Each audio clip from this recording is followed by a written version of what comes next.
Hi YouTube, this is Largo64 with a little more poetry.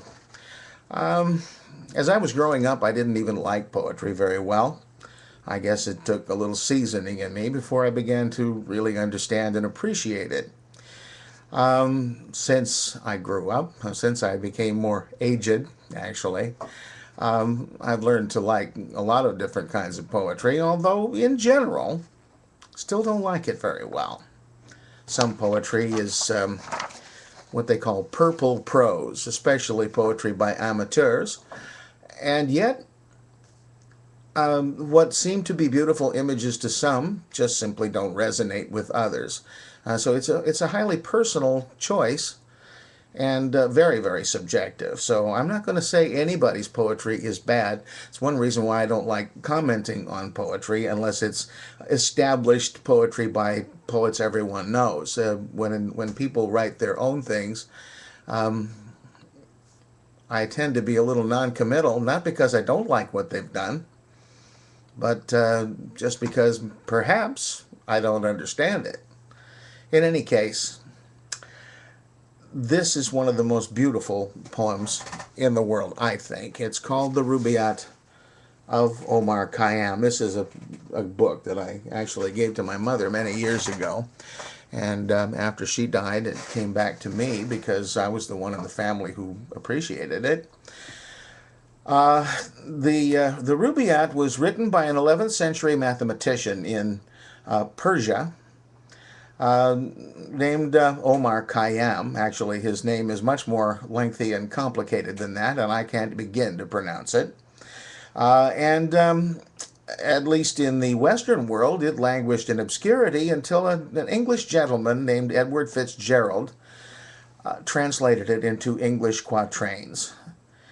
He did this over a 30-year period in 4 editions between 1859 and 1889.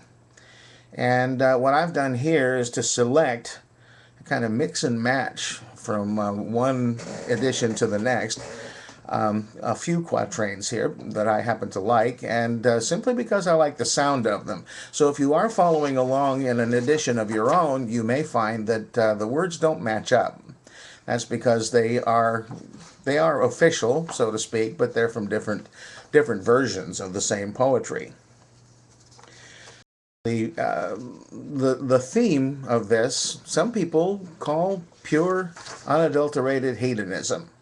If so, make the most of it.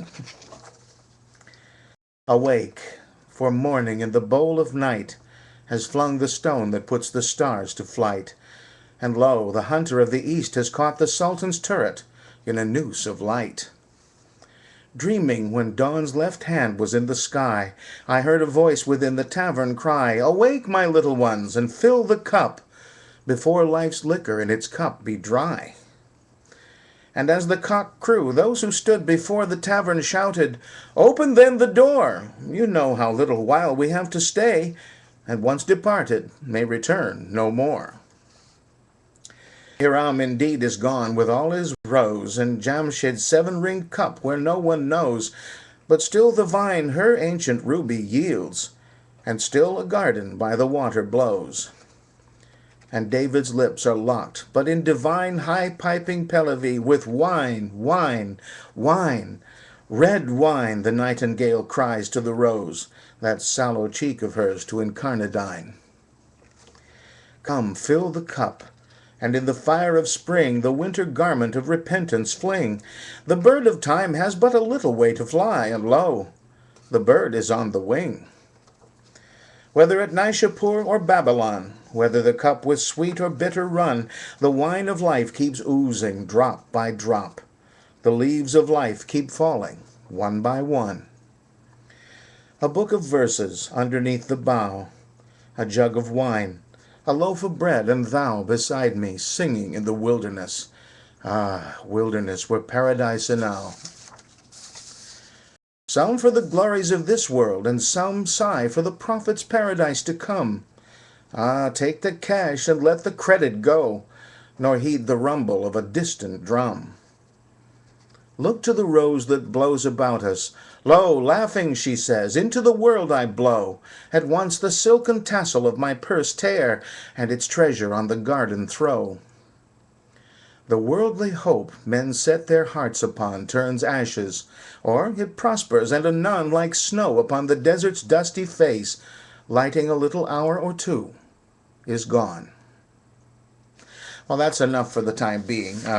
There's much, much more of this, but again, I don't want to get beyond what might be called fair use. This is just to edify those who have not heard of the Persian poet before, and to maybe rekindle an old love in those who have. Thanks for watching, everybody.